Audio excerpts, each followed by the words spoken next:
Hello, good morning সবাইকে। সবাই কী করছো? আজকে তো সানডে, সবারই কিছু না কিছু স্পেশাল আজকে হবে, তাই না? আর আমি এখন দেখো চান পুজো করে সমস্ত কাজকর্ম সেরে চান পুজো করে চলে এসেছি চায়ের কাপ নিয়ে। কিন্তু চাটাও খাওয়া শান্তিতে খেতে পারি না, বুঝেছো? বসে এখন কি করছি বলো তো, চলো দেখাই তোমাদেরকে। তো এই দেখো আটা মেখে রেখেছি। মার জন্য একটু পরোটা করব পাতলা পাতলা। মা আজকে একটু পরোটা খেতে চেয়েছে আর ছেঁচকি। তো পরোটাগুলো একদম অল্প তেল দিয়ে করবো, তার সাথে আমাদেরও কটা করবো। তো এই দেখো পরোটা রুটি বানাতে বানাতে চা।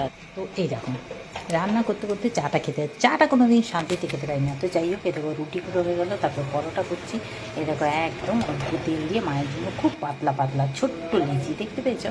তো যাই হোক, এই পরোটাগুলো হয়ে গেছে। আর এইবারে একটু বেগুনও ভেজে নিলাম। তো একদম অল্প তেল দিয়ে শুকনো শুকনো করে দিলাম।